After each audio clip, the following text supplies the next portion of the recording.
প্রিয় ভাইরা, আজকে একটা গুরুত্বপূর্ণ বিষয় নিয়ে কথা বলার মনস্থ করেছি। বিষয়টা খুব একক বিষয়, মানে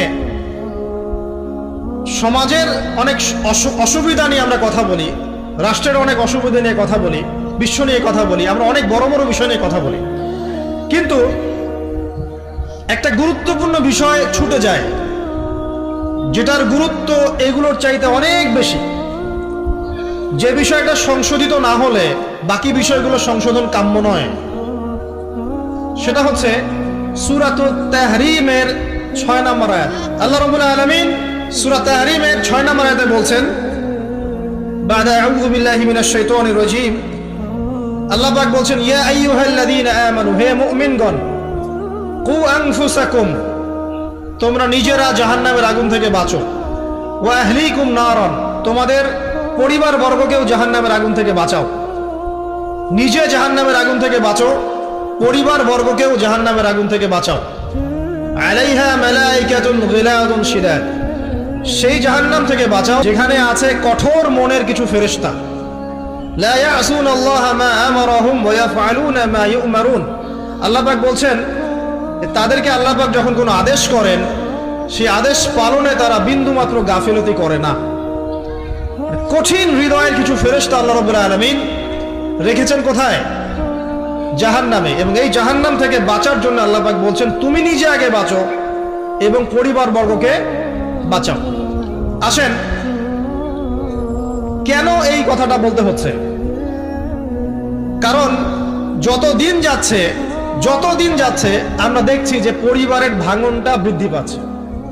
যতদিন যাচ্ছে আমরা দেখছি যে পরিবারের মধ্যে ইসলামী অনুশাসনের ঘাটতি দেখা যাচ্ছে। পরিবারের মধ্যে আত্মহত্যার প্রবণতা বাড়ছে, ডিভোর্স, বিবাহ বিচ্ছেদ বাড়ছে। পরিবারের মধ্যে সন্তানরা বেলাইনে চলে যাচ্ছে, পিতামাতার কোনো খোঁজ নাই। পরিবারের মধ্যে বেপরদামি বাড়ছে। সুন্নাহ, রাসূল সাল্লাল্লাহু আলাইহি ওয়াসাল্লামের সুন্নত পরিবার থেকে উঠে যাচ্ছে। পরিবারগুলো এখন এক একটা জাহান্নামের টুকরায় পরিণত হয়েছে। যে পরিবারগুলো ইসলামিক আদর্শে চলছে সেগুলোর মধ্যেও অনেক ফিতনা এখন ঢুকে গেছে। এটা নিয়ে কথা বলতে হচ্ছে এই কারণে, কারণ পরিবার হচ্ছে একটা সমাজের গঠন একক। একটা সমাজ গঠিত হয় পরিবার নিয়ে। তো পরিবারগুলো যদি জাহান্নামের টুকরা হয়ে যায় তো ওই সমাজটাও দেখবেন জাহান্নামের টুকরা হয়ে যাবে। আবার পরিবারগুলো যদি জান্নাতের টুকরা হয় দেখবেন ইনশাআল্লাহ ওই সমাজটাও জান্নাতের টুকরাই হবে ইনশাআল্লাহ। আর এই সমাজগুলোকে নিয়েই কিন্তু দেশ গঠিত হয়। সমাজ যখন পরিবর্তিত হবে, সমাজ যখন জান্নাতি আদর্শে চলবে, তখন দেখবেন দেশটাও জান্নাতি পথে হাঁটছে। আর যদি দেখেন সমাজের মধ্যে জাহান্নামী আমল বেশি, তাহলে বুঝে নেবেন দেশের মধ্যেও জাহান্নামী আমল বেশি। আর এই দেশ নিয়ে বিশ্ব হয়, বিশ্ব গঠিত হয়। দেশগুলো যখন দেখবেন কোরআন সুন্নাহর বাইরে আচরণ করছে, তার মানে পুরো বিশ্ব থেকে ইসলামটা আস্তে আস্তে উঠে যাচ্ছে। তাহলে শুরুটা কোত্থেকে হচ্ছে? ব্যক্তি থেকে। কু আনফুসাকুম, আগে নিজে বাঁচো, 1 নম্বর কথা। নিজে জাহান্নামের আগুন থেকে বাঁচো। 2, তোমার পরিবার বর্গকে বাঁচাও। আমরা এখন বিশ্ব অর্থনীতি, দেশ, এগুলো নিয়ে পরে কথা বলবো।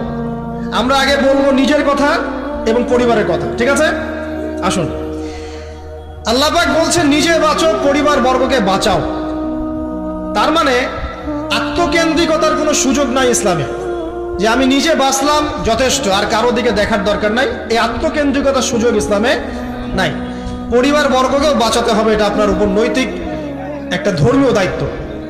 আসুন, আমরা প্রথমে কোরআন থেকে দেখি যে কোরআনুল কারীমের মধ্যে এরকম জান্নাতি পরিবারের উদাহরণ আছে কিনা, ঠিক আছে?